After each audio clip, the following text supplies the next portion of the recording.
प्रसूति तंत्र paper first का पार्ट भी कर रहे थे, तो हम लोगों ने परसों विज्ञान कर लिया था, परसों व्यापद में 2 टॉपिक कंप्लीट कर लिए थे। लास्ट टॉपिक इम्पॉर्टेंट है मूड गर्भ। आपको पहले भी बताया था मैंने कि ये जो है लॉन्ग क्वेश्चन है मूड गर्भ, तो आप इसको लॉन्ग के अकॉर्डिंग पढ़ेंगे। इसका मॉडर्न कोरिलेशन ऑब्स्ट्रक्टेड लेबर होता है, ठीक है।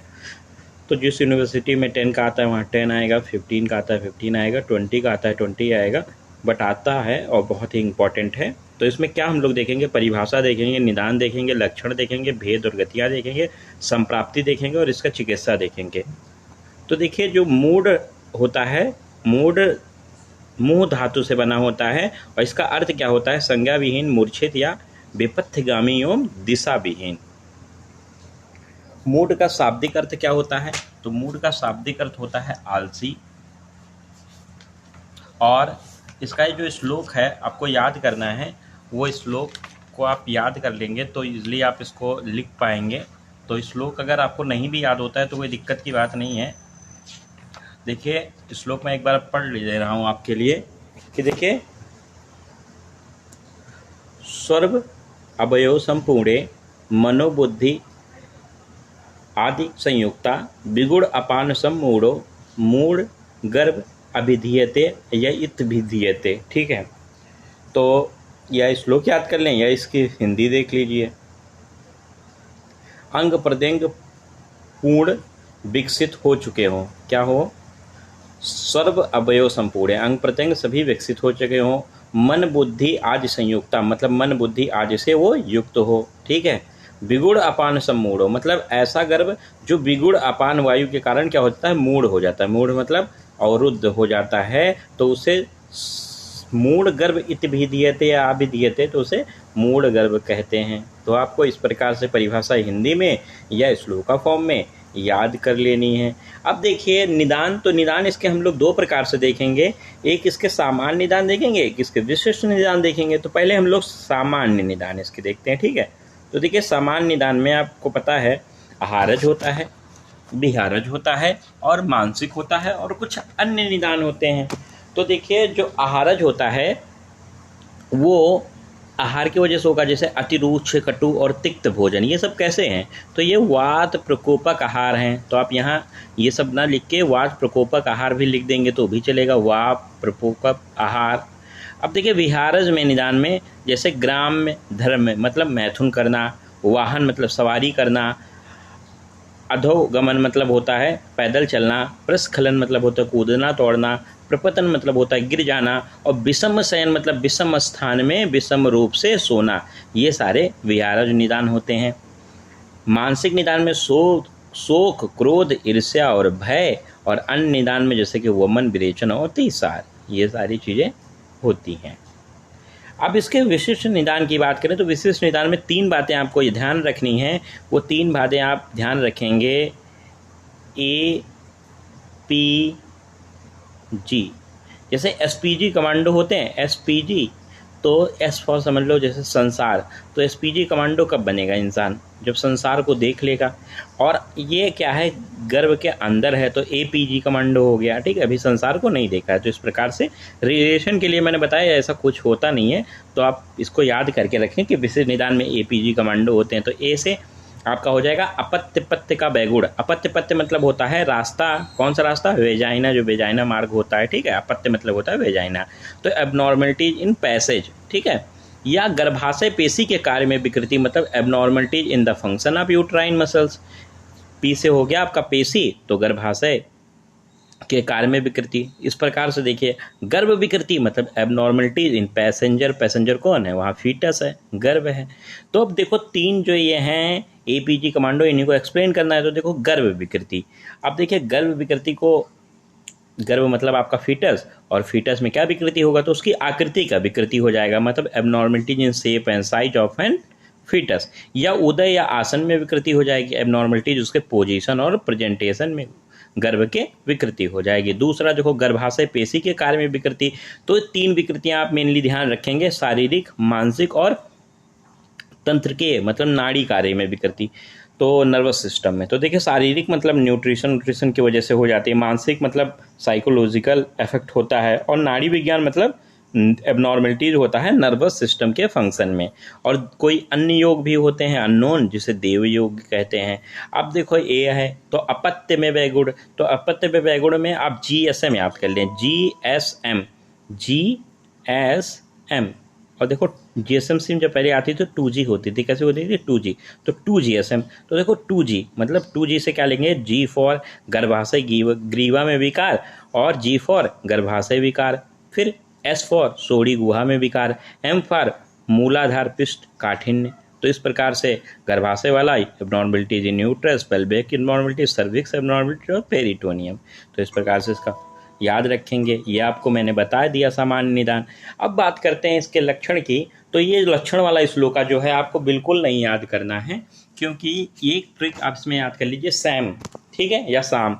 तो SAM याद कर लें। तो इस प्रकार से समान लक्षण आप SAM से लिख देंगे, S फॉर सूल। और कहाँ सूल होगा, तो पार्श्व में, बस्ती, शीर्ष में, उदर में और योनि में। A से अनाह, IM से मूत्र संघ। तो ये थे इसके सामान्य लक्षण। अब बात करते हैं इसके भेदानुसार क्या क्या लक्षण देखने को मिलेंगे। तो भेदानुसार देखो KPVP याद कर लो, KPVP मूड गर्भ के भेद क्या होते हैं, KPVP। तो देखो तत् कीलम प्रतिघुरो बीज का परिध इति। तो श्लोक ही फॉर्म में मैंने बता दिया, देखो कीला प्रतिघुरो बीजक परिधि, पीछे इत लगाना है, आगे तत् लगाना है, तो बस कीला प्रतिघुर बीज का परिध। अब देखो कील क्या होता है या संकीलक क्या होता है, तो जो कील के भांति हो जाए, कील देखो कील के भांति, तो कैसे हो जाएगा, जो अपने बाहों को, सिर को, पैर को ऊपर की ओर कर लेगा और फिर योनि के मुख में कील की भांति अवरुद्ध कर देगा, योनि के मुख को कील के भांति अवरुद्ध कर देता है, तो वही कील मूढ़ कहलाता है। प्रतिखुर देखो जानवरों में क्या बोला जाता है, उनके खुर बोला जाता है। उनके कितने खुर होते हैं, 4 खुर होते हैं। तो देखो कील के ये उल्टा हो जाएगा, ठीक है। देखो हाथ, पैर और सिर से निकला हुआ परंतु शरीर से रुका हुआ होगा। देखो हाथ 2, पैर 2, तो कितने हो गए, 4 खुर जानवर के जैसा, इसीलिए प्रतिखुर कहलाता है। और जबकि माधव निदान ने यहाँ पे सिर नहीं बोला है, खाली हाथ और पैर से निकला हुआ बोला है, ठीक है। अब देखो बीजक, तो बीजक जो होता है एक भुजा एवं सिर से निकलता है तो वह बीजक कहलाता है। लेकिन माधव निदान और भाव प्रकाश ने बोला है दोनों भुजाओं एवं सिर से निकलता है, उसको बीजक बोलते हैं। परिध मतलब होता है जो योनि के मुख को परिध की भांति आवृत करता है, उसे परिध मूढ़ गर्भ कहते हैं, ठीक है। अब देखो दोषा के आधार पर 7 प्रकार का मूढ़ गर्भ होता है। जो दोषज मूढ़ गर्भ के लक्षण देखो, तो देखो वातज होगा तो उसमें वातज वाले लक्षण दिखेंगे, जैसे कि बस्ती सूल, अद्यमान, तोद, ठीक है, अंग भंग और निद्रा नाश देखने को मिलेगा। पित्तज मूढ़ गर्भ होगा तो सूल, त्रिदोष जन, ज्वर, तृष्णा, भ्रम और मूत्रकृश देखने को मिलेगा। कफज मूढ़ गर्भ होगा तो आलस, तंद्रा, निंद्रा, जड़ता, काशकम और मुख वैरस्य। अब देखो द्वंद्वज और सनिपातज होंगे तो द्वंद्वज में 2-2 दोषों के लक्षण उत्पन्न होता है और सनिपातज मूढ़ गर्भ में 3-3 दोषों के लक्षण उत्पन्न होते हैं।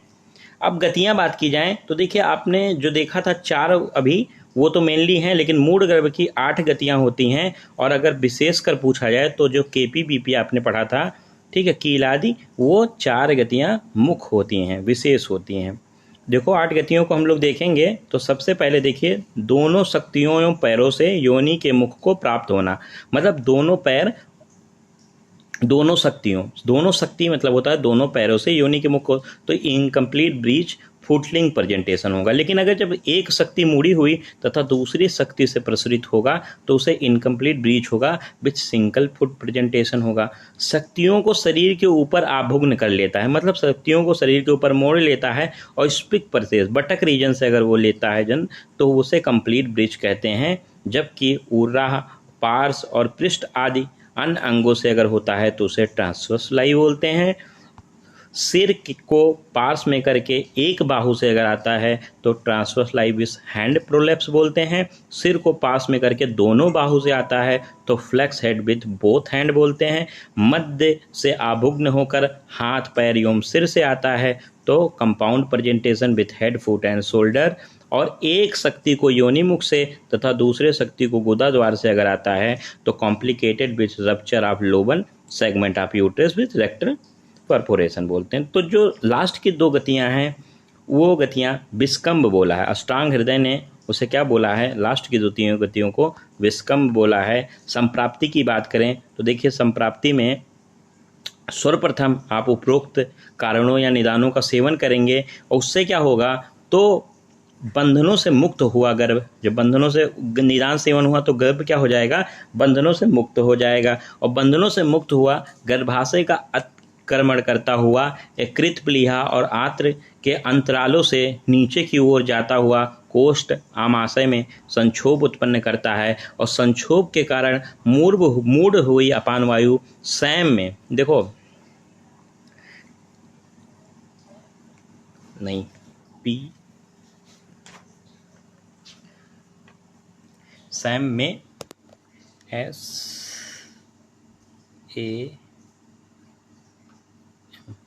एस फॉर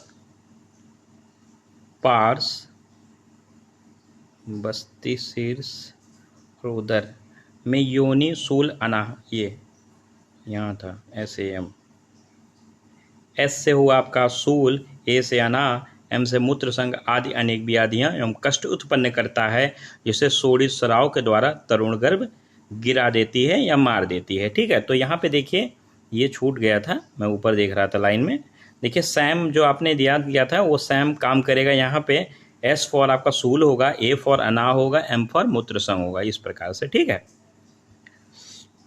अब चिकित्सा की बात करते हैं। तो देखिए चिकित्सा में पहले जान लेते हैं किस प्रकार से हम लोग इसको देखेंगे। तो यहाँ पे इतने पॉइंट्स में हम लोग बात करेंगे समरी ऑफ चिकित्सा। तो देखिए सामान्य चिकित्सा सिद्धांत की बात करेंगे, फिर जीवित मूढ़ गर्भ प्रसव विधि क्या होगी उसकी बात करेंगे, मृत मूढ़ गर्भ है तो उसकी चिकित्सा कैसे होगी, दोष जन्य मूढ़ गर्भ की चिकित्सा क्या होगी, और मूढ़ गर्भ में शस्त्र कर्म कैसे होगा। तो अब देख लेते हैं एक एक करके। तो चिकित्सा सिद्धांत के, तो देखिए मूढ़ गर्भ जो होता है उसमें जरायुपातन अपरापातन के लिए जो कर्म बताए गए हैं वो कर्म करने होते हैं। अथर्ववेद में वर्णित मंत्र जो होता है, मंत्र आदि कर्म करना होता है, और प्रत्यक्ष कर्म देखे हुए शैल विशेषज्ञों द्वारा शैल का प्रयोग करवाना चाहिए। अब देखिए जीवित मूढ़ गर्भ में प्रसव विधि क्या होगी, तो जीवित मूढ़ गर्भ में उस सूतिका को गर्भ निकालने के लिए औषधि का प्रयोग से या प्रयत्न से करना चाहिए। ठीक है, औषधि का प्रयोग करना चाहिए, और गर्भ निहारण में असमर्थ जब हो तो उसे मंत्र सुनाना चाहिए। और इसके अतिरिक्त अपरापातन में जो वर्णित औषधियाँ हैं उन औषधियों का प्रयोग करना चाहिए। अगर मृत मूढ़ गर्भ है, ठीक है, मरा हुआ है, तो उसमें क्या चिकित्सा है, तो विद्वान वैद्य मृत गर्भ को क्षण भर अपेक्षा या प्रतीक्षा नहीं करता है, वह तत्काल ही चिकित्सा प्रारंभ कर देता है। और क्योंकि मृत गर्भ शीघ्र ही माता को श्वासावरोध करके मार देता है। अब देखो दोषजन्य मूढ़ गर्भ की चिकित्सा की बात की जाए तो अगर वातज मूढ़ गर्भ है तो उसमें मर्दन, अभ्यंग, स्वेदन और पंचकोल की या वागु का पान। तो ये आप याद रखिएगा, पंचकोल की वागु। पैत्तिक है तो देखो पित्त में उछड़ता होती है, तो शीतल अन्नपान के साथ शीतल जल का पान हो जाएगा। श्लेष्मा तो इसमें त्रिकटु, त्रिफला, कुष्ठवस्तक, धातकी को गुड़ के साथ क्वाथ बनाकर पान करवाना होता है। मूढ़ गर्भ में शस्त्र कर्म किस प्रकार होते हैं, तो देखिए शस्त्र कर्म जो इसमें होता है वो मंडला आग्र शस्त्र का प्रयोग करते हैं, और मंडला आग्र शस्त्र में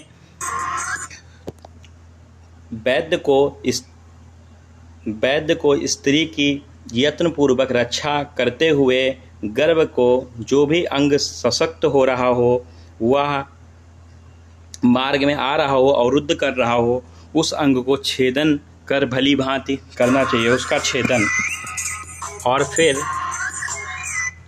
शैल उदाहरण के पश्चात तैल का वर्णन, तो आप यूज़ करेंगे यहाँ बैग।